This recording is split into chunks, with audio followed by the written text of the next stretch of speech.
കർത്താവിൽ എൻ്റെ സഹോദരി സഹോദരങ്ങളെ, മൈറ്റി ഹാൻഡ്സ് ഈ ശുശ്രൂഷയിൽ കർത്താവ് നമ്മളെ നിർത്തിയിരിക്കുകയാണ്. എന്തിനാണ് ഈ ശുശ്രൂഷ പരിശുദ്ധാത്മാവ് നമുക്ക് തരുന്നത്? ഈ ഒരു കാലയളവിലെ ആയിരങ്ങളോ പതിനായിരങ്ങളല്ല, ജനലക്ഷങ്ങൾ സാമ്പത്തികമായി തകർന്ന് തരിപ്പണമായിരിക്കുന്ന ഒരുപാട് ജീവിതങ്ങളും കുടുംബങ്ങളും വഴിമുട്ടി നിൽക്കുകയാണ്. എന്ത് ചെയ്യണം, ഏത് ചെയ്യണം, എവിടെ നിന്ന് തുടങ്ങണം, എപ്രകാരം ജീവിക്കാം? ഉത്തരം കിട്ടാത്ത അനേക ചോദ്യങ്ങളുമായി നൊന്ത് നീറിക്കഴിയുന്ന പതിനായിരങ്ങളെ പരിശുദ്ധാത്മാവ് ഈ ശുശ്രൂഷയിൽ കാണുന്നുണ്ട്. ഓരോ ദിനവും നൂറുകണക്കിന് കോളുകളാണ് സാമ്പത്തികമായി തകർന്ന തരിപ്പണമായ ജീവിതങ്ങൾ പ്രാർത്ഥന സഹായത്തിനും സാമ്പത്തിക മേഖലകളിൽ ഒരു ബ്രേക്ക് ത്രൂ തുറവിയുണ്ടാകുവാനും കരഞ്ഞുകൊണ്ട് പ്രാർത്ഥന സഹായം ആവശ്യപ്പെട്ട് വിളിച്ചുകൊണ്ടിരിക്കുന്നത്.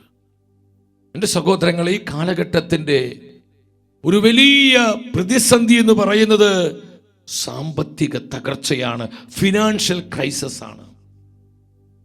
ഏതെങ്കിലും ഒരു ദേശത്തോ ഒരു സ്ഥലത്തോ ഒരു രാജ്യത്തോ മാത്രമുള്ള ഒരു പ്രതിസന്ധിയല്ല ഇത്. ഇന്ന് ലോകവ്യാപകമായി നമ്മൾ കണ്ടുകൊണ്ടിരിക്കുകയാണ്. ആഗോളതലത്തിൽ സംഭവിക്കുന്ന കടുത്ത സാമ്പത്തിക മാന്ദ്യം, സാമ്പത്തിക തകർച്ച. നമ്മുടെ കൊച്ചു കേരളത്തിലെ ഇന്ന് ഒരുപാട് ഫിനാൻഷ്യൽ ക്രൈസിസുകൾ, ബിസിനസ്സുകളെല്ലാം പൊട്ടിപ്പോകുന്നു. എത്ര ബിസിനസ്സുകളാണ് തകർന്ന് തരിപ്പണമായി കൊണ്ടിരിക്കുന്നു ഓരോ ദിവസവും. അനേകം വ്യാപാരികൾ പലരും ആത്മഹത്യ ചെയ്യുന്നു. പലരും വീടും നാടും വിട്ട് അവർ ഒളിച്ചോടി പോകുന്നു. പലരും മാനസിക വിഭ്രാന്തി മൂലം വിഷാദ രോഗത്തിന് അടിമപ്പെട്ടു പോകുന്നു. പലരും പ്രതീക്ഷയോടെ ബിസിനസ് ആരംഭിച്ചതാ എല്ലാം ബാങ്കുകാർ കൊണ്ടുപോയി, അല്ലെങ്കിൽ ബ്ലേഡ് പലിശക്കാർ കൊണ്ടുപോയി സകലത് നഷ്ടപ്പെട്ട് പെരുവഴിയിലായിരിക്കുന്ന ആയിരക്കണക്കിന് ജീവിതങ്ങൾ നമ്മുടെ ഇടയിലുണ്ട്. ജോലി നഷ്ടപ്പെട്ടവരെ, സകല വരുമാന മാർഗങ്ങളും അടഞ്ഞുപോയി, തലയ്ക്കുമീതെ കടം കയറി ജീവിതം കൂനിപ്പോയ ജനലക്ഷങ്ങൾ ഈ കാലഘട്ടത്തിലുണ്ട്. എൻ്റെ സഹോദരി സഹോദരങ്ങളെ, ഇത് അവിചാരിതമല്ല. ഇത് കാലത്തിൻ്റെ ഒരു പ്രത്യേകതയാണ്. അപ്പോസ്തലനായ പൗലോസ് സഭയെ പഠിപ്പിച്ചു. തിമോത്തിയോസ് എഴുതിയ 2-ാമത്തെ ലേഖനം 3-ാം അധ്യായം 1-ാം വചനത്തിൽ പരിശുദ്ധ വചനം പറയുന്നു, ഒരു കാര്യം മനസ്സിലാക്കിക്കൊള്ളുക, അവസാന നാളുകളിൽ ക്ലേശപൂർണമായ സമയങ്ങൾ വരും. എൻ്റെ സഹോദരങ്ങളെ, ഇത് ആത്മീയമായ മേഖലകളിൽ മാത്രമല്ല, ഭൗതികമായ മണ്ഡലത്തിലും ക്ലേശപൂർണമായ സമയങ്ങൾ, കൊടിയ സാമ്പത്തിക ബാധ്യതകള്, ജീവിക്കാൻ പോലും പറ്റാത്ത വിധത്തിൽ ഒരുപാട് സാമ്പത്തിക പ്രശ്നങ്ങളും കടബാധ്യതകളും മൂലം നട്ടം തിരിയുന്ന പതിനായിരങ്ങൾ ഉണ്ടാകുമെന്ന് ആത്മാവ് വ്യക്തമായി പഠിപ്പിക്കുകയാണ്. കടക്കെണിയിൽ അകപ്പെട്ടുപോയ എത്രയോ ജീവിതങ്ങള്. സഹോദരങ്ങളെ, ക്ലേശപൂർണമായ സമയങ്ങൾ വരും. ഈ കാലഘട്ടത്തിൽ നമ്മൾ ആത്മാവിന്റെ ജ്ഞാനത്തിൽ നയിക്കപ്പെടുവാൻ അതിയായി ദാഹിക്കണം. കർത്താവിന്റെ ജ്ഞാനത്തിൽ സാമ്പത്തിക മേഖലകളെ ക്രമപ്പെടുത്തുവാനുള്ള അഭിഷേകം നമ്മുടെ മേലുണ്ടാകണം. അഭിഷേകത്തിൽ ഒരു ഫിനാൻഷ്യൽ കൃത്യമായ പ്ലാനിങ് നമുക്കുണ്ടാകണം. എൻ്റെ സഹോദരങ്ങളില്ലെങ്കിൽ നമ്മൾ കടക്കണികളിൽപ്പെട്ട് നമ്മുടെ ജീവിതം തകർന്നു പോകും. കാരണം ഇന്ന് കണ്ണഞ്ചിപ്പിക്കുന്ന വിധത്തിലുള്ള പരസ്യങ്ങളും, അതുപോലെ ആർക്കും എപ്പോൾ വേണമെങ്കിലും വായ്പകൾ ലഭിക്കും, ലോണുകൾ കിട്ടും, ബാങ്കുകൾ മത്സരിച്ചു കൊണ്ടിരിക്കുക. പേഴ്സണൽ ലോണ്, ബിസിനസ് ലോണ്, കാർഷിക ലോണ്, വിദ്യാഭ്യാസ ലോൺ എന്ന് വേണ്ട എന്തൊക്കെ തരം ലോണുകളാണ്, വായ്പകളാണ് ഈ കാലഘട്ടത്തിൽ. നമുക്ക് പല ആവശ്യങ്ങളുമുണ്ട്. ഈ ആവശ്യങ്ങളെ ഒരു തരത്തിൽ പ്രലോഭിപ്പിച്ചുകൊണ്ട് ഈ വായ്പകളിലെല്ലാം നമ്മൾ പെട്ടുപോവുക. വരുമാനത്തേക്കാൾ എത്രയും അധികമായ ചെലവിലേക്ക് ഇന്ന് 10,000 കൂപ്പുകുത്തി വീണിരിക്കുന്നു. പെട്ടെന്ന് പ്രശ്നങ്ങൾ പരിഹരിക്കാൻ വേണ്ടി ലോൺ എടുത്തതാണ്. പണം കുറച്ചൊന്ന് റോൾ ചെയ്യാൻ വേണ്ടി പലരിൽ നിന്നും കൈവായ്പ വാങ്ങിയതാണ്. പലരും ബ്ലേഡ് പലിശയ്ക്കാണ് റോളിങ്ങിന് വേണ്ടി പണം വാങ്ങിയത്. എന്നാൽ എല്ലാ കണക്കൂട്ടലുകളും പിഴച്ചു, എല്ലാ കണക്കൂട്ടലുകളും നഷ്ടപ്പെട്ടു പോയി. എത്രയോ വ്യക്തികള് ചങ്ക് പൊട്ടി പലപ്പോഴും പറയാറുണ്ട്. പല ദേശങ്ങളിൽ കർത്താവിന്റെ വചനവുമായി കടന്നു ചെല്ലുമ്പോൾ തകർന്ന ഹൃദയത്തോട് അനേകരും വന്ന് പറയും, സഹോദര പ്രാർത്ഥിക്കണം, എല്ലാ കണക്കൂട്ടലുകളും പിഴച്ചുപോയി. ഞങ്ങൾ കൃത്യമായ ചില ധാരണകൾ ഉണ്ടായിരുന്നു, പക്ഷെ കാര്യങ്ങൾ വിചാരിച്ചതുപോലെ മുന്നോട്ട് പോയില്ല. അപ്പോഴേക്കും എന്റെ ജോലി നഷ്ടപ്പെട്ടു, ഉള്ള വരുമാനം അത് പകുതിയായി, എന്റെ ബിസിനസ് പൊളിഞ്ഞു. ഞാൻ പല വിധത്തിലും വരുമാന മാർഗങ്ങൾ പല മേഖലകളിൽ കണ്ടെത്തിയിരുന്നു, ആ മാർഗങ്ങളെല്ലാം അടഞ്ഞുപോയി. ഇന്ന് എന്റെ ജീവിതം, എന്റെ കുടുംബം പെരുവഴിയിലാണ്. ഞങ്ങൾ എന്ത് ചെയ്യും? ഞങ്ങൾക്ക് എങ്ങനെ രക്ഷ കിട്ടും ഈ പ്രതിസന്ധിയിൽ നിന്ന്, ഈ കടക്കണിയിൽ നിന്ന്, ഇത്രയും കൊടിയ സാമ്പത്തിക ബാധ്യതയിൽ നിന്ന് ഞങ്ങൾ എങ്ങനെ രക്ഷ പ്രാപിക്കും? ചങ്കുപൊട്ടി നിലവിളിയോടെ പ്രാർത്ഥന യാചിക്കുന്ന ആയിരങ്ങളെ എന്റെ സഹോദരങ്ങളെ, എന്റെ ശുശ്രൂഷ ജീവിതത്തിൽ ഞാൻ കണ്ടുമുട്ടിയിട്ടുണ്ട്. എന്റെ പ്രിയപ്പെട്ടവരെ, ക്ലേശപൂർണമായ സമയത്തിന്റെ നാളുകളാണ് നമ്മൾ. പരിശുദ്ധ വചനം അതുകൊണ്ട് നമ്മോട് ആവശ്യപ്പെടുകയാ. ഹഗായി പ്രവചനം 1:5, സൈന്യങ്ങളെ കർത്താവ് അരുളി ചെയ്യുന്നു, നിങ്ങളുടെ സ്ഥിതിയെ പറ്റി ചിന്തിക്കുവിൻ. നിങ്ങളുടെ സ്ഥിതിയെ പറ്റി ചിന്തിക്കുവിൻ. നിങ്ങളുടെ സ്ഥിതിയെ പറ്റി ചിന്തിക്കുവിൻ. നമ്മുടെ ശരിയായ അവസ്ഥ നമ്മൾ ചിന്തിക്കണം. കർത്താവിന്റെ സത്യവചനത്തിന്റെ മുൻപിലിരുന്ന്, എന്റെ കർത്താവേ, ഞാനിന്ന് കൊടിയ ദുരിതത്തിലാണ്, എന്റെ കുടുംബം വലിയ തകർച്ചയുടെ വക്കിലാണ്. മാനുഷികമായി ഒരു ജന്മം കൊണ്ട് അധ്വാനിച്ചാൽ പോലും കൊടുത്തു തീർക്കാൻ കഴിയാത്ത വിധം കടബാധ്യതകൾ എന്റെ ജീവിതത്തെ വരിഞ്ഞു മുറുക്കിയിരിക്കുന്നു. പണം പലിശയ്ക്ക് വാങ്ങിയവര് വന്ന് ഭീഷണിപ്പെടുത്തുന്നു. ബ്ലേഡ് പലിശക്കാര് പലപ്പോഴും വീട്ടിൽ വന്ന് അസ്വസ്ഥകൾ സൃഷ്ടിക്കുന്നു. ബാങ്കിൽ നിന്ന് ജപ്തി നോട്ടീസുകൾ 3-4 വന്നു കഴിഞ്ഞു. എന്ത് ചെയ്യണം? എന്റെ സഹോദര സഹോദരി, പരിശുദ്ധ വചനം പറയുന്നു, നമ്മുടെ യഥാർത്ഥ അവസ്ഥ, നമ്മൾ നേരിടുന്ന ഫിനാൻഷ്യൽ ക്രൈസിസുകൾ, നമ്മുടെ കുടുംബത്തിന്റെ യഥാർത്ഥ സ്ഥിതി കർത്താവിന്റെ വചനത്തിന് മുൻപിരുന്ന് പരിശോധിക്കുക. പരിശുദ്ധാത്മ നിന്റെ മേൽ വരാൻ പോവാ. ആത്മാവിന്റെ അഭിഷേകം നമ്മുടെ കുടുംബത്തിലേക്ക് വ്യാപരിക്കാൻ പോവാ. അഭിഷേകം സാമ്പത്തിക സ്വാതന്ത്ര്യം നൽകുന്നു. അഭിഷേകം മുഖങ്ങളെ ഒടിച്ചു കളയുന്നു. അഭിഷേകം അടഞ്ഞ വാതിലുകളെ തുറക്കുന്നു. അഭിഷേകം ഒരു ഫിനാൻഷ്യൽ ബ്രേക്ക് ത്രൂ നമ്മുടെ ജീവിതങ്ങളിലേക്ക് പകരുന്നു. യൂട്യൂബിലെ കമന്റ് ബോക്സിൽ നിങ്ങൾ ശങ്കിക്കേണ്ട. നിങ്ങളുടെ സാമ്പത്തിക മേഖലകളിലുള്ള നിങ്ങളുടെ ആവശ്യങ്ങൾ, നിയോഗങ്ങൾ നിങ്ങൾ കർത്താവിന് സമർപ്പിക്കുക. ഇതൊരു ഭൗതികതയ്ക്ക് വേണ്ടിയുള്ള പരക്കം പാച്ചലല്ല. നമുക്കൊരു സാമ്പത്തിക സ്വാതന്ത്ര്യം വേണം പ്രിയപ്പെട്ടവരെ. എങ്കിലേ ഉണർവോടെ പ്രാർത്ഥിക്കാൻ പറ്റൂ, കൃപയോടെ ജീവിക്കാൻ പറ്റൂ. ഇപ്പോൾ ഈ മാനസികമായ സ്ട്രെസ്സും ഈ ദുഃഖവും നിരാശയും ഈ കടക്കണിയും കടബാധ്യതയും, കടക്കാർ വന്ന് ശല്യം ചെയ്യുന്നു, പലിശക്കാർ ഭീഷണിപ്പെടുത്തുന്നു, ഇതൊക്കെ നിരന്തരം നമ്മൾ അലട്ടുമ്പോൾ നമ്മുടെ ഏകാഗ്രത നഷ്ടപ്പെട്ടു പോവും, നമ്മുടെ മാനസിക നില തെറ്റിപ്പോവും. എൻ്റെ സഹോദര സഹോദരി, ആത്മാവിന്റെ അഭിഷേകത്തിന് നിന്നെ വീണ്ടെടുക്കുവാനും വിമോചിപ്പിക്കാനും കഴിയും. നിന്റെ കുടുംബത്തെ സാമ്പത്തികമായ ഉന്നതിയിലേക്ക് നയിക്കുവാൻ പരിശുദ്ധാത്മ അഭിഷേകത്തിന് കഴിയും. സാമ്പത്തിക പ്രതിസന്ധികൾ മൂലം ഇനി ജീവിച്ചിട്ട് ഒരു പ്രയോജനമില്ല, മരിച്ചാൽ മതി, ആത്മഹത്യക്കായി ചിന്തിക്കുകയും ഒരുങ്ങുകയും ചെയ്യുന്ന ജീവിതങ്ങൾ ഇതിനകത്തുണ്ടോ? ഉണ്ട് സഹോദരങ്ങളെ. ഈ അടുത്ത നാളെ കൊല്ലത്തിൻ്റെ ഒരു കുടുംബം വിളിച്ചു. ഒരു സെക്കൻഡ് ന്യൂസിലൂടെ ഒരു വചന ശുശ്രൂഷ കണ്ടതാണ്. അവർ വിളിച്ചു പറഞ്ഞു, ഞങ്ങൾ 5 പേര് കടബാധിതകൾ മൂലം നട്ടം തിരിഞ്ഞ് നിങ്ങൾ ആത്മഹത്യ ചെയ്യാൻ ഒരുങ്ങുകയായിരുന്നു. ഈ സമയത്താണ് ബ്രദറെ ഞങ്ങൾ ഈ വചനം കേട്ടത്. ആ വചനം ഒരുപാട് ഞങ്ങൾക്ക് പ്രത്യാശ തന്നു.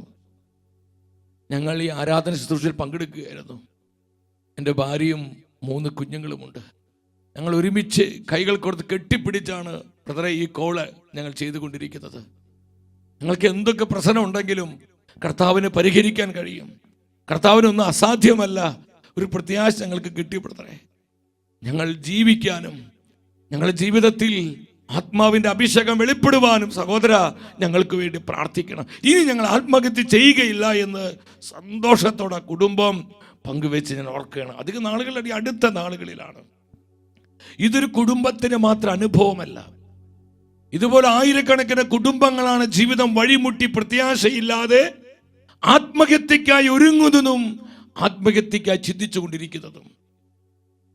ദൈവത്തിന്റെ വചനം പറയുന്നു, നമ്മുടെ അവസ്ഥ എന്തുമാത്രം തകർന്നതാകട്ടെ, പ്രത്യാശിക്കാൻ യാതൊരു വകയില്ലാത്തതുമാകട്ടെ, അവിടെ നിന്ന് നമ്മളെ പുനരുദ്ധരിക്കുവാൻ, നമ്മൾ ഉയർത്തുവാൻ, നമ്മളെ വലുതാക്കുവാൻ കർത്താവിന്റെ കരങ്ങൾക്ക് ഇന്നും ശക്തിയുണ്ട്.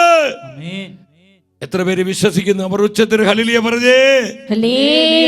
സ്തുതിക്കുന്നു, സ്തുതിക്കുന്നു, സ്തുതിക്കുന്നു, സ്തുതിക്കുന്നു, സ്തുതിക്കുന്നു. വളരെ പ്രകാരം പറയാറുണ്ട്, ഞങ്ങൾ വലിയൊരു വീട് വെച്ചു. വീട് വെക്കുമ്പോൾ നല്ല സാമാന്യം നല്ല വരുമാനം ഉണ്ടായിരുന്നു. അല്പം കഴിഞ്ഞപ്പോഴാണ് വരുമാന മാർഗം അടഞ്ഞു പോയത്. പിന്നെ ലോൺ അടിക്കാൻ പോലും പൈസ ഇല്ല. ഇന്ന് വീട് ജപ്തി നടത്തി, വീട് നഷ്ടപ്പെട്ടു, എല്ലാം നഷ്ടപ്പെട്ട അവസ്ഥയാണ്. ചില ഇപ്രകാരം പറയുന്നു, മനോഹരമായി വലിയ രീതിയിൽ വിവാഹം നടത്തി, ആർഭാടം നടത്തി, നന്നായിട്ട് അതിന് വേണ്ട സ്ത്രീധനം കൊടുത്തു, ഇതൊക്കെ ലോൺ എടുത്തും അതുപോലെ സ്ഥലങ്ങൾ പണയം വെച്ചാണ്. കുറച്ച് കഴിഞ്ഞപ്പോൾ സംഗതി എല്ലാം കുഴഞ്ഞു മറിഞ്ഞു. ഞങ്ങൾ വല്ലാത്ത പ്രതിസന്ധിയിലാണ്, എല്ലാം നഷ്ടപ്പെട്ടൊരവസ്ഥയിലാണ് ഇപ്പോൾ. പ്രതീക്ഷയോടെ മക്കളെ വിദേശത്ത് പഠിപ്പിക്കാൻ വിടുന്നു, ലക്ഷങ്ങൾ മുടക്കിയിട്ട് ഇതെല്ലാം മിക്കവാറും ലോൺ എടുത്താണ് ചെയ്യുന്നത്. വരുമാനത്തെക്കാളധികം ചെലവിലേക്ക് പോകുന്നു. ധൂർത്തുകള്, ആർഭാടങ്ങള്. എൻ്റെ സഹോദരങ്ങളെ, നമുക്ക് പരിശുദ്ധാത്മാവിൻ്റെ ജ്ഞാനത്തിൽ, അഭിഷേകത്തിൽ കൃത്യമായൊരു ഫിനാൻഷ്യൽ പ്ലാനിങ് ഉണ്ടാകണം. ഞാൻ ഈ വചനം ഇങ്ങനെ ചിന്തിച്ച് ധ്യാനിച്ചു കൊണ്ടിരിക്കുമ്പോൾ പരിശുദ്ധാത്മാവ് എൻ്റെ ആത്മാവിൽ ഒരു വചനം പ്രകാശിപ്പിച്ചു തന്നു. സുഭാഷിത പുസ്തകം 24:27. നിങ്ങൾ ഒരുമിച്ച് ആ വചനം വായിക്കണം. ഈ വിധം പ്രതീക്ഷകളും കണക്കൂട്ടലുകളും പദ്ധതികളൊക്കെ തകിടം മറിഞ്ഞ് ഇന്ന് സാമ്പത്തികമായി തകർന്നിരിക്കുന്ന എൻ്റെ സഹോദരി സഹോദരങ്ങൾ, ഈ വചനം ശ്രദ്ധിക്കുക. ആദ്യം പുറത്തെ ജോലികൾ ക്രമപ്പെടുത്തുക, വയലിലും എല്ലാം സജ്ജീകരിക്കുക, അതിനുശേഷം വീടുപണി തുടങ്ങുക. എന്താണ് ഈ വചനം നമ്മോട് പറയുന്നത്? നമ്മുടെ ജീവിതത്തിൽ എല്ലാ കാര്യങ്ങളും ക്രമപ്പെടുത്തി നമുക്ക് അതിലൊരു സുസ്ഥിതി, ഒരു ഭദ്രത വരണം. ജോലി കാര്യങ്ങളിൽ നമുക്കൊരു സ്ഥിരതയും ഒരു ഭദ്രതയും. അതുപോലെ തന്നെ നമ്മുടെ വരുമാന മാർഗങ്ങൾ, കൃഷിയിടങ്ങൾ, ബിസിനസ് മേഖലകൾ, ഇതെല്ലാം ലോൺ എടുത്തിട്ട് വീണ്ടും ലോണിൻ്റെ ലോണായിട്ട് നമ്മൾ വീട് പണിക്ക് മുതിരുന്നു, മറ്റു പല കാര്യങ്ങൾക്ക് മുതിരുമ്പോൾ എന്ത് സംഭവിക്കും? അത് തകിടം മറിയും സഹോദരങ്ങളെ. അവരും ഇവരും ചെയ്യുന്നത് കണ്ട് ചെയ്യാൻ നമ്മൾ തുനിയരുത്. അവിടെ ദൈവത്തിൻ്റെ ആലോചന വേണം. ഇന്ന് കണ്ണഞ്ചിപ്പിക്കുന്ന പരസ്യങ്ങളുണ്ട്, വലിയ വലിയ ഷോപ്പിംഗ് മാളുകൾ. നമ്മൾ അവിടെ അങ്ങോട്ട് ചെല്ലുമ്പോൾ നമുക്ക് ചിലതൊക്കെ വാങ്ങാനും കൈനിറയെ സ്വന്തമാക്കാനും നമ്മുടെ വീട്ടിലേക്ക് അതൊക്കെ പർച്ചേസ് ചെയ്യാനും നമുക്ക് തോന്നും. ചിലപ്പോൾ ക്രെഡിറ്റ് കാർഡ് ഉപയോഗിച്ചിട്ടാവും ഇതൊക്കെ പർച്ചേസ് ചെയ്തിട്ടുണ്ടാവുക. മാസങ്ങൾ കഴിഞ്ഞാലും തിരിച്ചടയ്ക്കാൻ കഴിയാത്ത വിധം നമ്മൾ കുരുങ്ങി പോവാണ്. പലിശയ്ക്ക് മേൽ പലിശ കയറി കയറി കയറി കയറി ഇത് സംഭവിക്കുന്നു. അവസാനം എല്ലാം നഷ്ടപ്പെട്ടു പോകുന്ന, എല്ലാം ബാങ്കുകാർ കൊണ്ടുപോകുന്ന, പലിശക്കാർ കൊണ്ടുപോകുന്ന ഒരു സ്ഥിതിയിലേക്ക് കാര്യങ്ങളെല്ലാം കൈവിട്ടു പോകുന്നു. പരിശുദ്ധ വചനം മുന്നറിയിപ്പ് തരിക, നീ എല്ലാം ആത്മാവിൻ്റെ ജ്ഞാനത്തിൽ ഒന്ന് സുസ്ഥിരമാക്കിയതിന് ശേഷം വേണം വീട് പണിയാനും മറ്റു കാര്യങ്ങളൊക്കെ ചെയ്യാനായിട്ട്. സഹായിക്കാൻ ആൾക്കാരുണ്ട്, കടം കിട്ടാൻ വഴികളുണ്ട്, ലോൺ എടുക്കാൻ മാർഗങ്ങളുണ്ട്, മറ്റു പല തരത്തിലും വായ്പകൾ കിട്ടാനുള്ള ഒരുപാട് സാഹചര്യങ്ങളുണ്ടെന്ന് വിചാരിച്ച് വരുമാനത്തെക്കാൾ ഏറെ ചെലവിലേക്ക് നമ്മൾ പോയാൽ നമ്മൾ തലകുത്തി വീഴും, നമ്മൾ തകിടം മറിയും, നമ്മുടെ കുടുംബങ്ങൾ ശിഥിലീകരിക്കപ്പെടും. ഇന്ന് ആയിരങ്ങൾക്ക് പറ്റിയിരിക്കുന്ന ഒരു കൊടിയ പ്രതിസന്ധി ഇതാണ് സഹോദരങ്ങളെ. കൃത്യമായ ആത്മാവിൻ്റെ ജ്ഞാനത്തിൽ ഒരു ഫിനാൻഷ്യൽ പ്ലാനിങ് ഇല്ലാതെ പോയി, കണക്കൂട്ടലുകൾ പിഴച്ചുപോയി, എല്ലാം താറുമാറായി തകിടം മറിഞ്ഞു. എൻ്റെ സഹോദര സഹോദരി, ഇത് നമ്മുടെ അനുഭവമാണോ?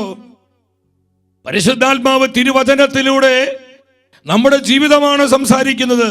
നമ്മൾ ആകുലപ്പെടേണ്ട. ഈ അവസ്ഥയിൽ നമ്മളെ പുനരുദ്ധരിക്കുവാൻ, ഈ അവസ്ഥയിൽ നമുക്ക് വേണ്ട പുതുവാതിലുകൾ തുറക്കുവാൻ പരിശുദ്ധാത്മാവിന് കഴിയും. പരിശുദ്ധാത്മാവിന് കഴിയും. പരിശുദ്ധാത്മാവിന് കഴിയും. ഒന്നാമതായി നമ്മൾ നിങ്ങൾ മനസ്സിലാക്കണം സഹോദരങ്ങളെ, ഈ പണത്തിൻ്റെ സമ്പത്തിൻ്റെ നശ്വരത അറിയണം. ഇന്ന് അനേകരുടെ ജീവിതത്തിന് മറ്റൊരു പ്രതിസന്ധി എന്ന് പറയുന്നത് പണം എന്തിനു വേണ്ടി? പണം ജീവിക്കാനുള്ളതാണ്. നമുക്ക് അനുദിനം ഈ ലോകത്തിൽ ജീവിച്ചു പോകാനാണ് നമുക്ക് പണം. ഇന്ന് പണം നേടാനുള്ള വ്യഗ്രതയിലെ, സമ്പത്ത് നേടാനുള്ള വ്യഗ്രതയിലെ അനേകരെ ജീവിക്കാൻ മറന്നു പോകുന്നു. ജീവിതമില്ലാതായിത്തീരുന്നു. എത്രയെത്രയോ വ്യക്തികള് ഈ പ്രതിസന്ധി ഓർത്ത് കണ്ണുനീരൊഴുക്കിയിട്ടുണ്ടെന്ന് അറിയും. എൻ്റെ പൊന്നു ബ്രദറെ, നല്ല ആരോഗ്യമുള്ള സമയത്ത് മക്കൾക്ക് വേണ്ടി, കുടുംബത്തിന് വേണ്ടി അധ്വാനിച്ചു. പൈസ ഉണ്ടാക്കാൻ വേണ്ടി ഞങ്ങൾ ഡബിൾ ഡ്യൂട്ടി, ട്രിപ്പിൾ ഡ്യൂട്ടി ഒക്കെ ചെയ്തു. രാവ് പകലാക്കി ഞങ്ങൾ അധ്വാനിച്ചു. ഞങ്ങൾ ജീവിക്കാൻ മറന്നു. ഞങ്ങൾക്ക് നല്ലൊരു ജീവിതം കിട്ടിയിട്ടില്ല. ഞങ്ങൾക്ക് ഈ സമ്പത്ത് കൊണ്ട് നല്ലൊരു ആഹാരം പോലും കഴിച്ചിട്ടില്ല. ഞങ്ങൾ എങ്ങോട്ടെങ്കിലും ഒരു ടൂറ് പോവേ, അല്ലെങ്കിൽ ഒരു വെക്കേഷന് വേണ്ടി ഏതെങ്കിലും ഒരു ടൂറിസ്റ്റ് പ്ലേസിലേക്ക് ഒന്നും ചെയ്തിട്ടില്ല. ഞങ്ങൾ മുഴുവൻ അധ്വാനത്തിലായിരുന്നു. ഞങ്ങൾ ജീവിക്കാൻ പോലും മറന്നു. എൻ്റെ പ്രിയപ്പെട്ടവരെ, അങ്ങനെ അധ്വാനിച്ചിട്ട് എന്ത് പ്രയോജനം നമുക്ക്? സഭാപ്രസംഗന്റെ പുസ്തകത്തിൽ പറയുന്നുണ്ട്, അതെല്ലാം മായയാണ്, അതെല്ലാം നശ്വരമാണ്. അതുകൊണ്ട് പണം ജീവിക്കാനുള്ളതാണ്. നമ്മൾ പണത്തിന് വേണ്ടിയല്ല ജീവിക്കുന്നത്. പണം നമുക്ക് ജീവിക്കാനുള്ള അത് ദൈവം തരും സഹോദരങ്ങളെ. അതുകൊണ്ട് നമുക്ക് ഈ ചിന്തയുണ്ടാവണം. പലരും പെട്ടെന്ന് പണം ഉണ്ടാക്കാനും, പെട്ടെന്ന് കാശുകാരാവാനും, പെട്ടെന്ന് കടബാധ്യതകളൊക്കെ മാറി സാമ്പത്തിക ഉന്നതി കിട്ടാൻ വേണ്ടി എന്ത് സംഭവിക്കുന്നത്? പല കളിപ്പിക്കൽ പ്രസ്ഥാനങ്ങളിൽ പോയി പെടുന്നു. പലരും അവരെ പറ്റിക്കുന്നു. ഈ മൊബൈലിൽ നിങ്ങൾ 10,000 രൂപ അടച്ചു കഴിഞ്ഞാൽ നിങ്ങൾക്ക് 10 ലക്ഷം കിട്ടും എന്നൊക്കെയുള്ള വ്യാജമായ മോഹങ്ങളും വാഗ്ദാനങ്ങളും നൽകി എന്തുമാത്രം തട്ടിപ്പുകളാണ് ഈ സൈബർ മേഖലയിൽ നടക്കുന്നത്, ഓൺലൈൻ വഴി നടക്കുന്നത്. ഇങ്ങനെ പല മേഖല ഇതിനു വേണ്ടി ഇരിക്കുന്ന കുറെ മനുഷ്യരുണ്ട്. പെട്ടെന്ന് കാശുകാരാകാനും, പെട്ടെന്ന് സ്വസ്ഥത ഉണ്ടാവാനും, സാമ്പത്തികമായി വളർച്ച കിട്ടാനും വേണ്ടി നിങ്ങൾ അബദ്ധങ്ങളിൽ പോയി ഇങ്ങനെയുള്ള മോഹനമായ വാഗ്ദാനങ്ങളിൽ, തട്ടിപ്പ് പ്രസ്ഥാനങ്ങൾ, അതൊക്കെ അതിലേക്ക് പോയി പെട്ടുപോയി ഉള്ള പൈസ നഷ്ടപ്പെട്ട്, സമാധാനം നഷ്ടപ്പെട്ട്, കുടുംബം കലങ്ങി മറിഞ്ഞ്, ഭർത്താവ് അറിയാതെ ആയിരിക്കും ഈ പൈസ കൊടുക്കുന്നത്, ഭാര്യ അറിയാതെ ആയിരിക്കും പൈസ കൊടുക്കുന്നത്.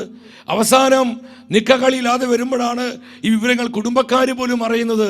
അപ്പോൾ കുടുംബ ബന്ധങ്ങൾ തകരുന്നു, കുടുംബങ്ങൾ ചിത്രീകരിക്കപ്പെടുന്നു, പലരും ഡിവോഴ്സിലേക്ക് പോകുന്നു. എത്ര കുടുംബങ്ങൾ ഇതുമൂലം തകർക്കപ്പെട്ടു. എൻ്റെ സഹോദരങ്ങളെ, ധനമോഹമാണ് എല്ലാ തിന്മകളുടെയും അടിസ്ഥാന കാരണമെന്ന് നമ്മൾ മറന്നു പോകരുത്. നമ്മുടെ സമ്പത്ത് ദൈവമായ കർത്താവാണ്. നമ്മുടെ സമ്പത്ത് പരിശുദ്ധാത്മാവാണ്. അതുകൊണ്ടാണ് വചനം പറഞ്ഞത്, കർത്താവിനെ ഭയപ്പെടുന്നവർക്ക് ഒന്നിനും കുറവുണ്ടാവുകയില്ല. വിശ്വസിച്ചിട്ട് ഹല്ലേലൂയ പറഞ്ഞേ. അതുകൊണ്ട് പ്രഭാഷകന്റെ പുസ്തകം ദൈവത്തിന്റെ വചനം പറയുന്നു, 49-ാം അധ്യായം 11-12 വചനങ്ങൾ. ആ വചനം എടുത്ത് വായിച്ചേ. സങ്കീർത്തനങ്ങൾ 49, Psalms 49. ദേശങ്ങൾ സ്വന്തമെന്ന് അവകാശപ്പെട്ടെങ്കിലും ശവകുടീരങ്ങളായിരിക്കും അവരുടെ നിത്യവസതി, തലമുറകളോളം അവരുടെ വാസസ്ഥലം. മനുഷ്യൻ തന്റെ പ്രതാപത്തിൽ നിലനിൽക്കുകയില്ല. വചനം പറയുകയാണ്, മൃഗങ്ങളെ പോലെ അവനും നശിച്ചു പോകും. മൃഗങ്ങളെ പോലെ അവനും നശിച്ചു പോകും. അതുകൊണ്ട് പ്രഭാഷകന്റെ പുസ്തകം 18-ാം അധ്യായം 32-33 വചനങ്ങളിൽ വീണ്ടും ആത്മാവ് പഠിപ്പിക്കുന്നു, ശ്രദ്ധിച്ചിരിക്കണമേ, ആഡംബരത്തിൽ മതിമറക്കരുത്, അത് നിന്നെ ദരിദ്രനാക്കും. 33-ാം വചനം പറയാ, കയ്യിൽ ഒന്നുമില്ലാത്തപ്പോൾ പണം പലിശക്കെടുത്ത്, ബ്ലേഡ് പണം വാങ്ങി, ലോൺ എടുത്ത്, അമിതമായ വായ്പകൾ സ്വന്തമാക്കി വിരുന്ന് നടത്തരുത്.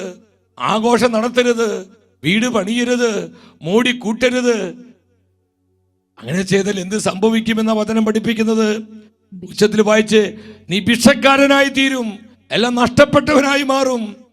അവസാനം നമ്മൾ വിഡ്ഢികളാകും, സമൂഹം നമ്മളെ കളിയാക്കും, നാട്ടുകാരും വീട്ടുകാരും നമ്മളെ ഒറ്റപ്പെടുത്തും.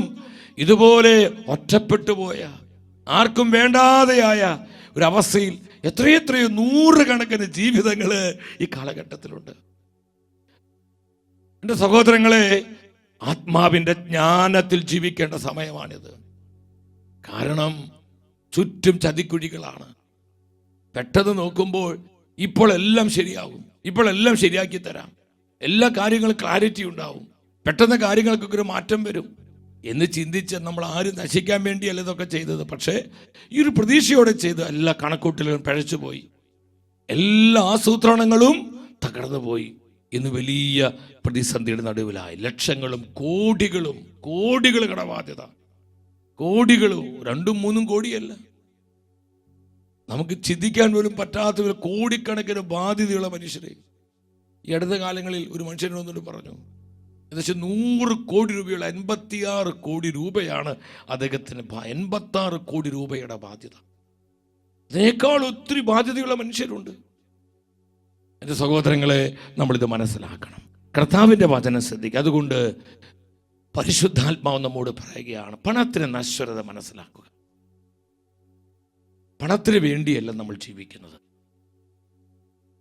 പണപരമായ കാര്യങ്ങളിൽ ആത്മാവിൻ്റെ ജ്ഞാനത്തോടെ നമ്മൾ കാര്യങ്ങൾ നമ്മൾ ആവിഷ്കരിക്കണം. കൃത്യമായൊരു പ്ലാനിങ് ഉണ്ടാകണം, ഒരു ഫിനാൻഷ്യൽ പ്ലാനിങ്. അത് നമ്മുടെ മാനുഷിക ബുദ്ധി കൊണ്ടോ സാഹചര്യങ്ങൾ കൊണ്ടല്ല, അത് കർത്താവിൻ്റെ വിശുദ്ധത്തിലായിരിക്കണം, ആത്മാവിൻ്റെ ആലോചനയിലായിരിക്കണം. ഇല്ലെങ്കിൽ നമ്മൾ തകരും.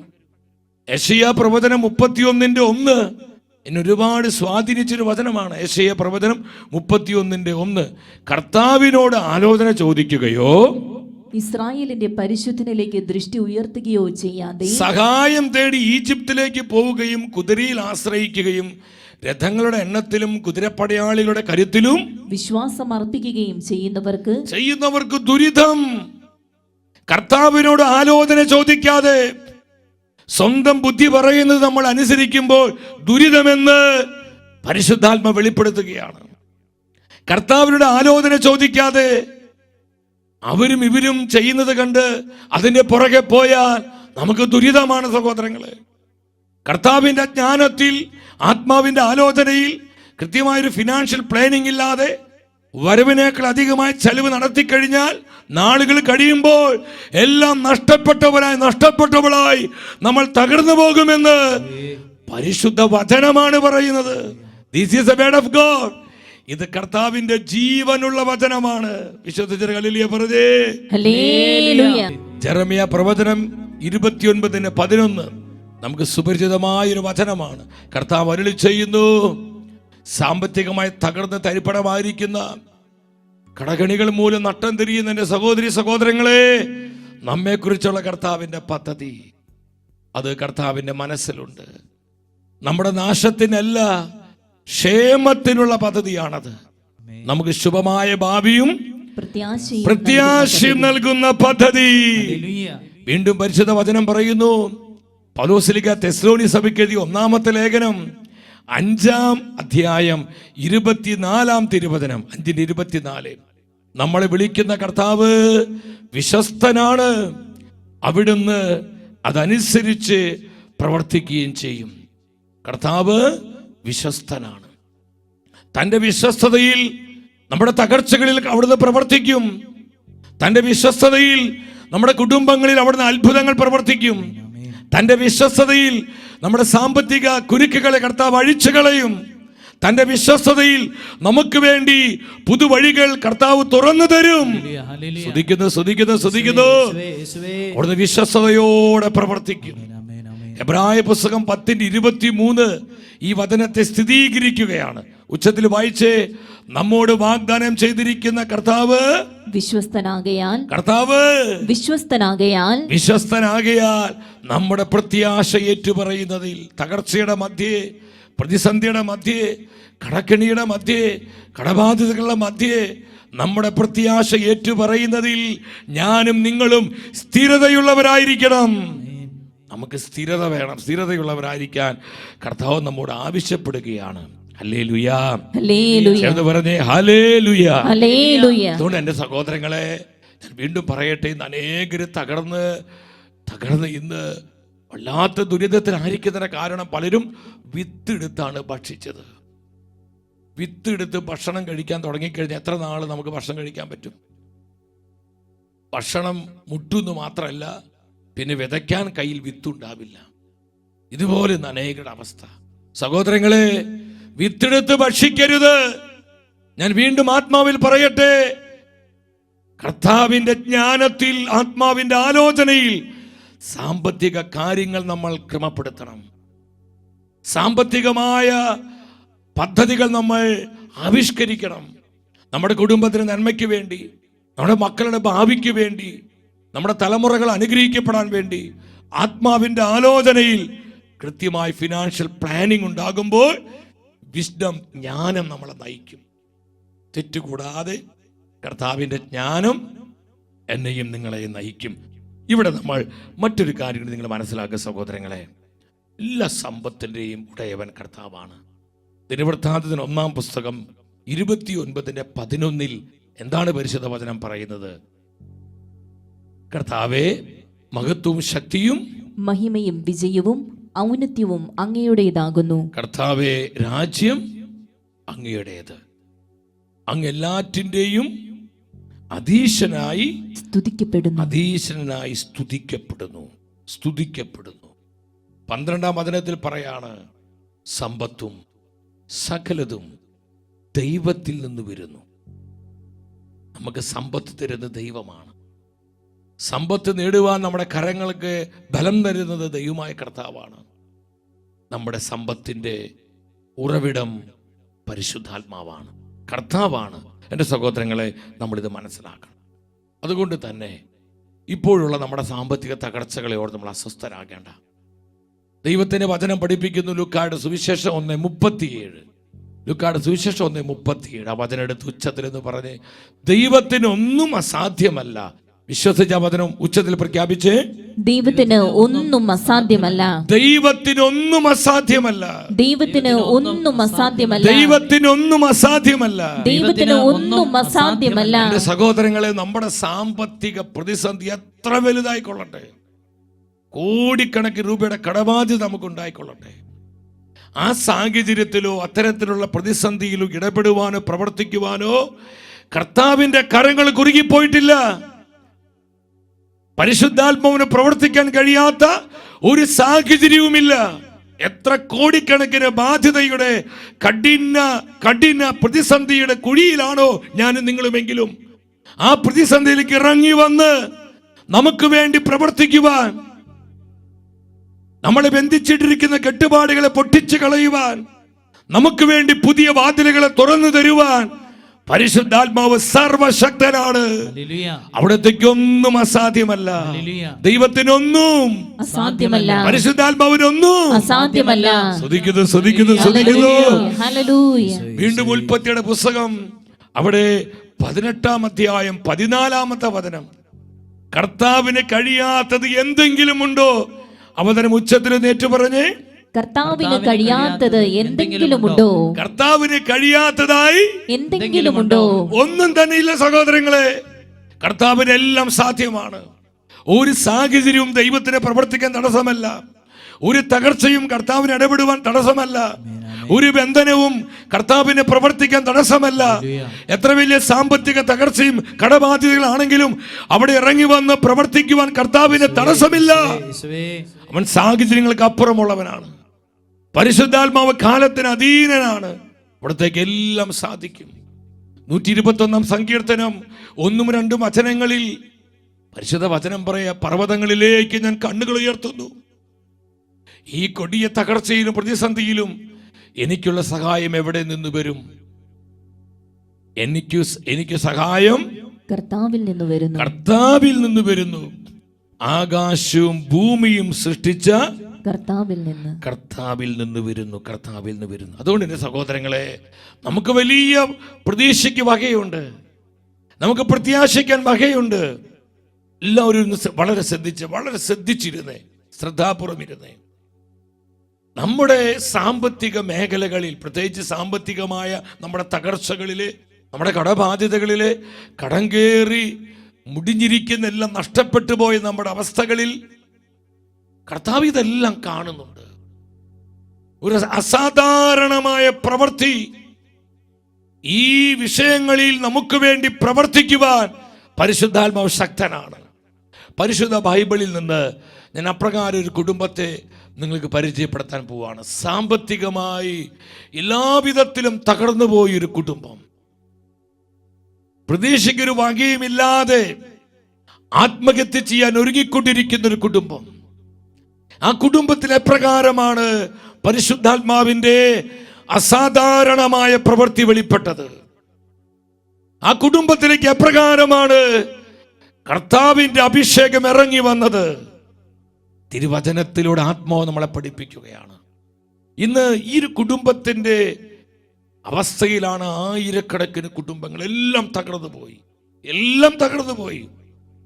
സമ്പാദിച്ചത് മുഴുവൻ, നേടിയത് മുഴുവൻ നഷ്ടപ്പെട്ടു പോയി. ഇന്ന് പെരുവഴിയിലായ അവസ്ഥ. മനോഹരമായ വീട് സ്ഥലമൊക്കെ ഉണ്ടായിരുന്നു, അതെല്ലാം നഷ്ടപ്പെട്ട് ഇന്ന് വാടക വീട്ടിലാണ്. ജീവിക്കാൻ ബുദ്ധിമുട്ടുന്നു. വല്ലാത്ത ഒരു ദുഃഖത്തിലും വേദനയിലുമാണ്. എൻ്റെ സഹോദരങ്ങളെ, ഇവിടെ എല്ലാം തകർന്നു പോയൊരു കുടുംബത്തിന്റെ ചിത്രം പരിശുദ്ധാത്മാവ് കാണിച്ചു തരികയാണ്.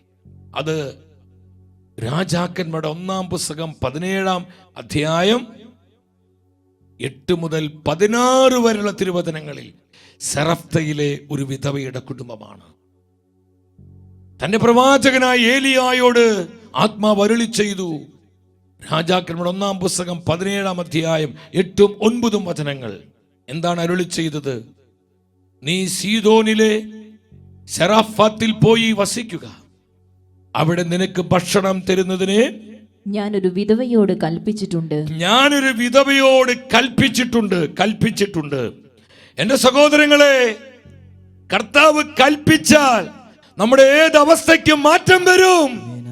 കർത്താവ് കൽപ്പിക്കുമ്പോൾ സാഹചര്യങ്ങൾ മാറിപ്പോകുന്നു. കർത്താവ് കൽപ്പിക്കുമ്പോൾ നമ്മുടെ സ്ഥിതിക്ക് മാറ്റം സംഭവിക്കുന്നു. കർത്താവ് കൽപ്പിക്കുമ്പോൾ അടഞ്ഞ വാതിലുകൾ തുറക്കപ്പെടുന്നു. കർത്താവ് കൽപ്പിക്കുമ്പോൾ ഇരുട്ടിന്റെ ശക്തികൾ തകർന്നു വീഴുന്നു. കർത്താവ് കൽപ്പിക്കുമ്പോൾ അത്ഭുതങ്ങൾ സംഭവിക്കുന്നു. നമ്മുടെ സാമ്പത്തിക തകർച്ചകളെ നോക്കി, നമ്മുടെ കടഭാരങ്ങളെ നോക്കി, നമ്മുടെ കുടുംബത്തിന് മേൽ വന്നിരിക്കുന്ന ജപ്തികളെ നോക്കി കർത്താവ് കൽപ്പിക്കുമ്പോൾ സഹോദരങ്ങളെ, അതെല്ലാം വഴിമാറി പോകുന്നു. കാരണം അവിടത്തേക്ക് എല്ലാം സാധ്യമാണ്. 147-ാം സങ്കീർത്തനം 15-ാമത്തെ വചനം എൻ്റെ ഹൃദയത്തെ ഒരുപാട് ശക്തീകരിച്ച ഒരു പ്രവചന വചനമാണിത്. അവിടുന്ന് ഭൂമിയിലേക്ക് കൽപ്പന അയക്കുന്നു. കർത്താവ് ഭൂമിയിലേക്ക് കൽപ്പന അയക്കുന്നു. ആ കൽപ്പന നിറവേറ്റുവാൻ അവിടുത്തെ വചനം പാഞ്ഞു വരുന്നു. എൻ്റെ സഹോദരങ്ങൾ, നിങ്ങൾ ശ്രദ്ധിച്ച്, ഈ ശുശ്രൂഷയിൽ പങ്കെടുത്ത് പ്രാർത്ഥിച്ചുകൊണ്ടിരിക്കുന്ന ആയിരങ്ങളുടെ ജീവിതങ്ങളെ നോക്കി കർത്താവ് കൽപ്പിക്കുകയാണ്. ഈ സമയം അനേകം കുടുംബങ്ങളെ നോക്കി കർത്താവ് കൽപ്പിക്കുകയാണ്. സാമ്പത്തികമായി തകർന്നിരിക്കുന്ന, പ്രതീക്ഷ നഷ്ടപ്പെട്ടു പോയ, എല്ലാ വാദനകളും അടയ്ക്കപ്പെട്ട ചില ജീവിതങ്ങളെ നോക്കി കർത്താവ് കൽപ്പിക്കുന്നു, തുറക്കപ്പെടട്ടെ. സ്തുതിച്ചേ സ്തുതിച്ചേ.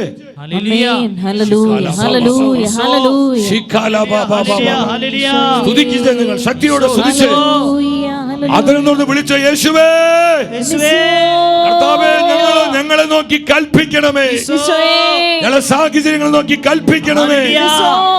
Power power power power power.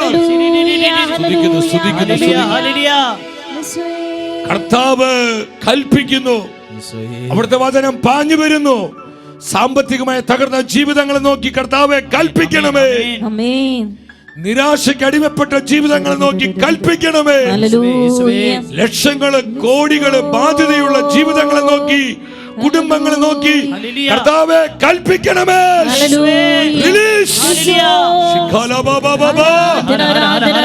അത്ഭുതങ്ങൾ സംഭവിക്കട്ടെ. അസാധാരണമായ വിധം സാമ്പത്തിക മേഖലകൾ പരിഹരിക്കപ്പെടട്ടെ, പരിഹരിക്കപ്പെടട്ടെ, പരിഹരിക്കപ്പെടട്ടെ, സെറ്റിൽ ചെയ്യപ്പെടട്ടെ. In the name of Jesus.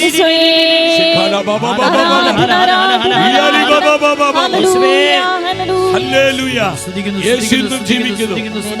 എന്റെ കാൽ വഴുതാൻ ദൈവം സമ്മതിക്കില്ല. എന്റെ സ്ഥിതികളെ എന്റെ കർത്താവ് മാറ്റും. വിശ്വസിച്ച് വിശ്വസിച്ച് കരങ്ങൾ അടിച്ചു പാടിക്കേ. കർത്താവ് കൽപ്പിച്ചുകൊണ്ടിരിക്കുക. ഇതാ വചനം പാഞ്ഞു വരുന്നു. 10,000ങ്ങളിലേക്ക് വചനം പാഞ്ഞു വരുന്നു. കുടുംബങ്ങളിലേക്ക് വചനം പാഞ്ഞു വരുന്നു. സ്തുതിക്കുന്നു, സ്തുതിക്കുന്നു, സ്തുതിക്കുന്നു. കർത്താവേ സ്തുതിക്കുന്നു, സ്തുതിക്കുന്നു, സ്തുതിക്കുന്നു. കരങ്ങളടിച്ച് കരങ്ങളടിച്ച് ഹല്ലേലൂയ, ഹല്ലേലൂയ. നമ്മുടെ യേശു ജീവിക്കുന്നു. Hallelujah, hallelujah. നമ്മുടെ യേശു ജീവിക്കുന്നു. കാലുകളേറെ കുറെ വഴുതിപ്പോയി, ഒരിക്കലും ഉയരില്ല എന്നു നനച്ചു. കാലുകളേറെ കുറെ വഴുതിപ്പോയി, ഒരിക്കലും ഉയരില്ല എന്നു നനച്ചു. എന്റെ നിനവുകൾ ദൈവം മാറ്റി എഴുതി, പിന്നെ കാൽ വഴുതുവാൻ ഇട വന്നില്ല. എന്റെ നിനവുകൾ ദൈവം മാറ്റി എഴുതി. ആമേൻ. കരങ്ങൾ ഉയർത്തിയടിച്ച് ഹല്ലേലൂയ, ഹല്ലേലൂയ. നമ്മുടെ യേശു ജീവിക്കുന്നു. Hallelujah, hallelujah. അത്ഭുത വഴികൾ തുറക്കപ്പെടട്ടെ. നമ്മുടെ യേശു ജീവിക്കുന്നു. ആത്മാവേ വഴികൾ തുറക്കപ്പെടട്ടെ. കൽപ്പിക്കണമേ. ജീവിതങ്ങളെ നോക്കി കൽപ്പിക്കണമേ. കുടുംബങ്ങളോട് കൽപ്പിക്കണമേ. സാമ്പത്തിക പ്രതിസന്ധികളിൽ കർത്താവെ കൽപ്പിക്കണമേ. കടബാധ്യതകളിൽ കർത്താവെ കൽപ്പിക്കണമേ. കടക്കെണിയിൽ അകപ്പെട്ടു പോയ ജീവിതങ്ങളിൽ കർത്താവെ കൽപ്പിക്കണമേ. വാതിലുകൾ തുറക്കപ്പെടട്ടെ. സ്തുതിക്കുന്നു, സ്തുതിക്കുന്നു, സ്തുതിക്കുന്നു. ആത്മാവേ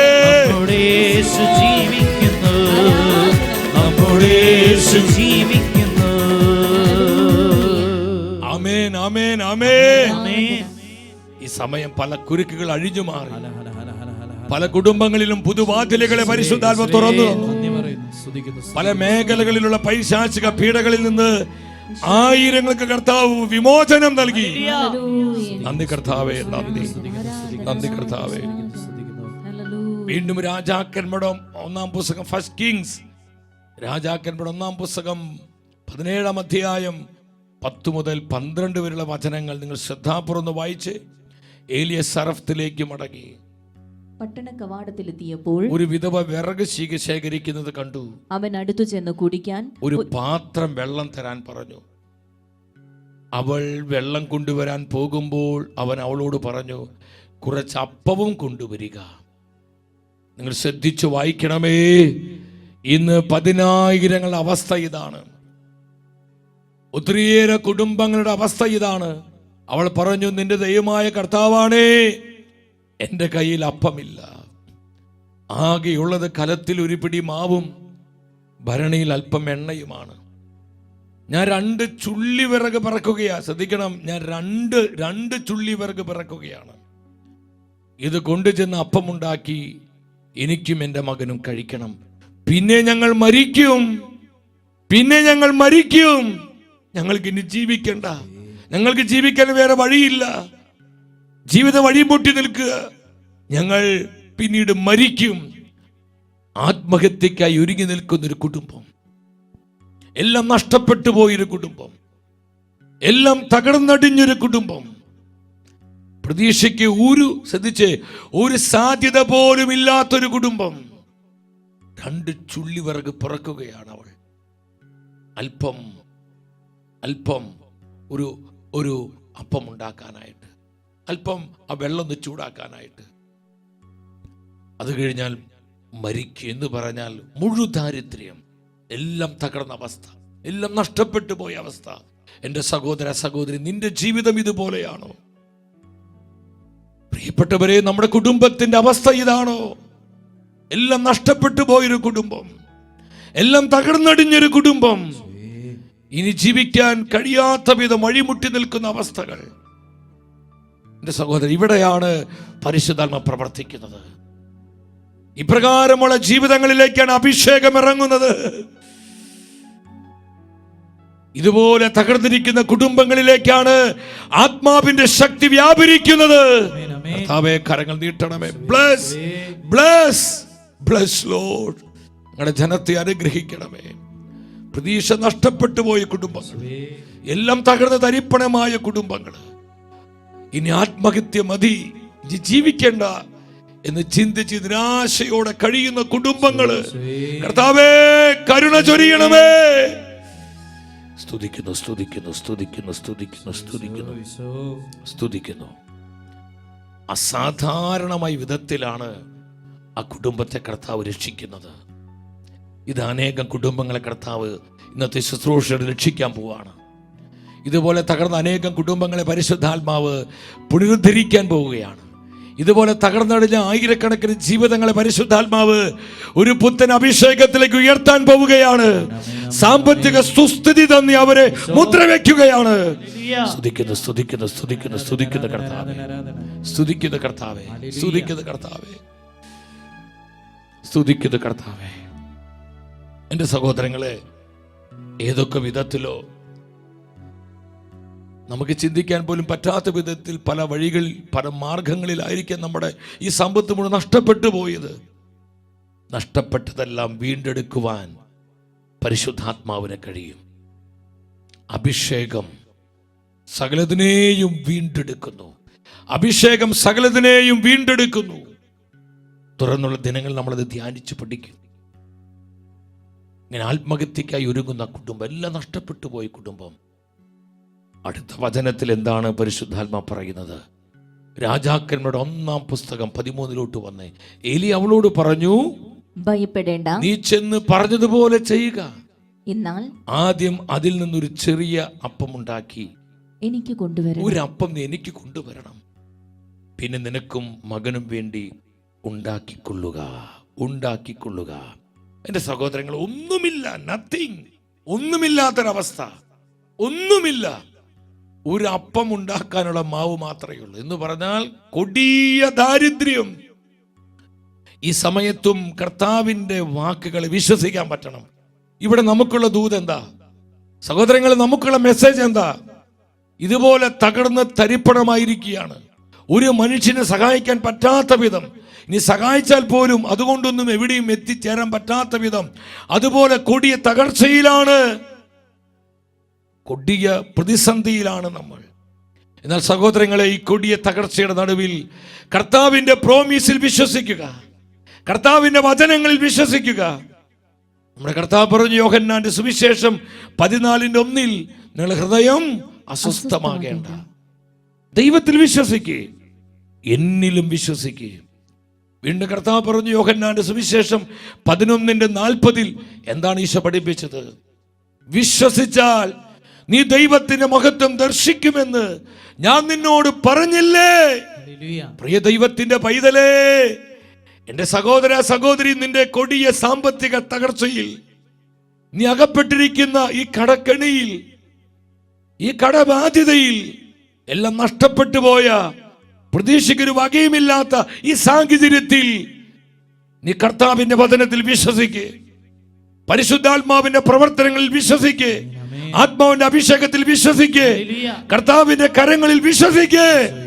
നിനക്കൊരു പുതുവഴി അവിടുന്ന് തുറന്നു തരും. എന്റെ ജീവിതം പെരുവഴിയിലായി പോയല്ലോ എന്നോർത്ത് വേദനിക്കുന്ന ചില ജീവിതങ്ങളിൽ പരിശുദ്ധാത്മാവ് പുതുവഴികൾ തുറക്കുകയാണ്. സ്തുതിക്കുന്നു സ്തുതിക്കുന്നു സ്തുതിക്കുന്നു കർത്താവേ.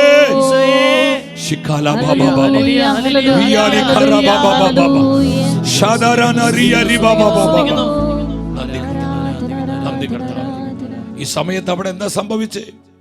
രാജാക്കന്മാരുടെ 1-ാം പുസ്തകം 17-ാം അധ്യായം 14, 15, 16 വചനങ്ങൾ. ഏലിയ കർത്താവിന്റെ പ്രൊഫസി പ്രവചനം അറിയിച്ചു.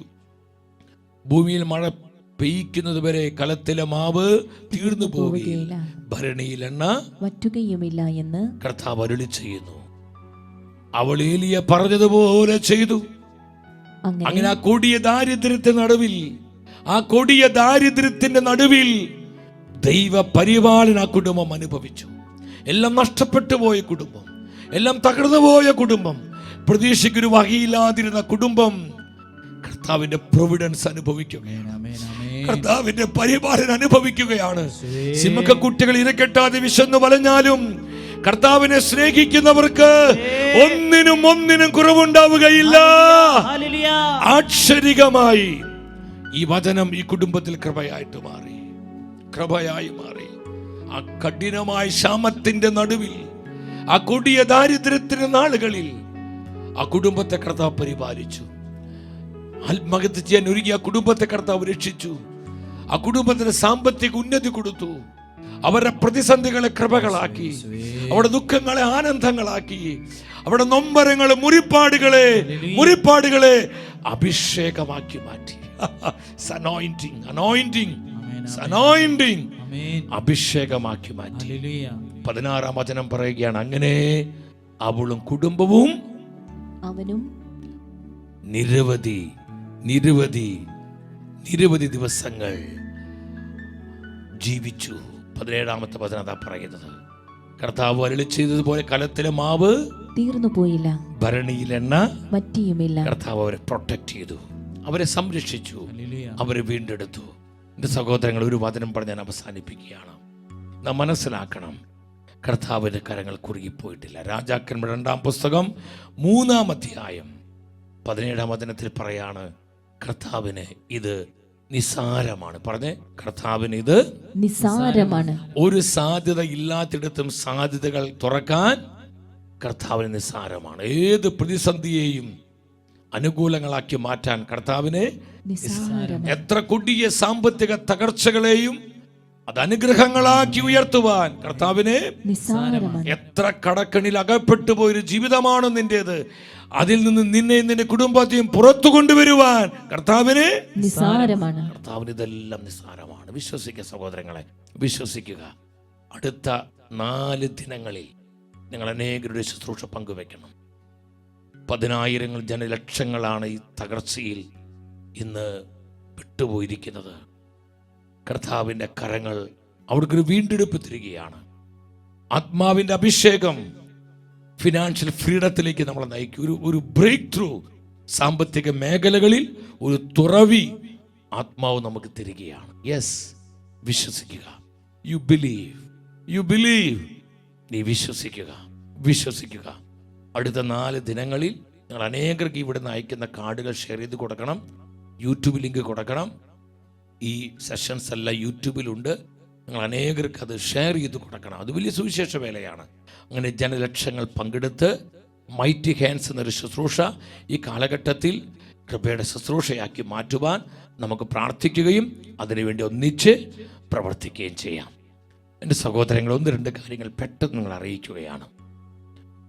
ഫെബ്രുവരി മാസം 10-ാം തീയതി മുതൽ മാർച്ച് മാസം 2-ാം തീയതി വരെ ഈ ജൂബിലി വർഷത്തിൽ സഭയുടെ റിവൈവലിനായി, സഭയുടെ ഉണർവിനായി നമ്മൾ ഉണർവിൻ്റെ തീ എന്ന 21 ദിവസം നീണ്ടു നിൽക്കുന്ന പ്രാർത്ഥന ഉപവാസ ശുശ്രൂഷ സഭയ്ക്ക് വേണ്ടി, സഭ മുഴുവനിലും പരിശുദ്ധാത്മാവിൻ്റെ തീക്കാറ്റ് വീശിയടിക്കുവാൻ, സഭ മുഴുവൻ്റെ മേലും ആത്മാവിൻ്റെ തീ പടരുവാൻ, അങ്ങനെ സഭ നവീകരിക്കപ്പെടുവാൻ, സഭയിൽ വലിയൊരു റിവൈവൽ, വലിയൊരു ഉണർവ് ആഞ്ഞു വീശുവാൻ നമ്മൾ സഭയ്ക്കു വേണ്ടി ഉണർവോടെ കുടുംബങ്ങൾ, സമൂഹങ്ങൾ, സമർപ്പിത കൂട്ടായ്മകളെല്ലാം ഉണർവോടെ 21 ദിവസക്കാലം നമ്മൾ പ്രാർത്ഥിച്ച് ഉപവസിച്ച് സഭയുടെ ഉണർവിനും നവീകരണത്തിനു വേണ്ടി പ്രാർത്ഥിച്ച് ഒരുക്കുന്ന വലിയൊരു ശുശ്രൂഷയാണ്.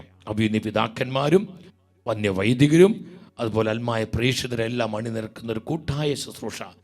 എൻ്റെ സഹോദരങ്ങളെ, സഭയുടെ റിവൈവലിന് വേണ്ടി, സഭയുടെ നവീകരണത്തിന് വേണ്ടി പ്രാർത്ഥിച്ച് ഉപവസിച്ച് തീരുമാനമെടുക്കുവാൻ, ഉപവസിക്കാനും പ്രാർത്ഥിക്കാനും തീരുമാനമുള്ള സമർപ്പണമുള്ളവരെ അവിടെ കാണുന്ന വാട്സപ്പ് നമ്പറിലേക്ക് നിങ്ങളുടെ സമർപ്പണം, നിങ്ങളുടെ തീരുമാനം ടെക്സ്റ്റ് ചെയ്യണം. ഈ ദിവസങ്ങളിൽ പെട്ടെന്ന് തന്നെ നിങ്ങൾ ടെക്സ്റ്റ് ചെയ്ത് ആയിരങ്ങൾ ഒരു കുടുംബമായി സഭയ്ക്ക് വേണ്ടി പ്രാർത്ഥിച്ച് ഉപവസിക്കാൻ മുന്നോട്ട് വരണം. ആരും ഉപേക്ഷ കാണിക്കരുത്. ആ നമ്പറിൽ നിങ്ങൾ കോൺടാക്റ്റ് ചെയ്ത് നിങ്ങൾ ഈ ശുശ്രൂഷയിൽ ഇപ്പോൾ തന്നെ നന്നായി ഒരുങ്ങി പ്രാർത്ഥിക്കാൻ ഈശോയുടെ നാമത്തിൽ താല്പര്യപ്പെടുകയാണ്.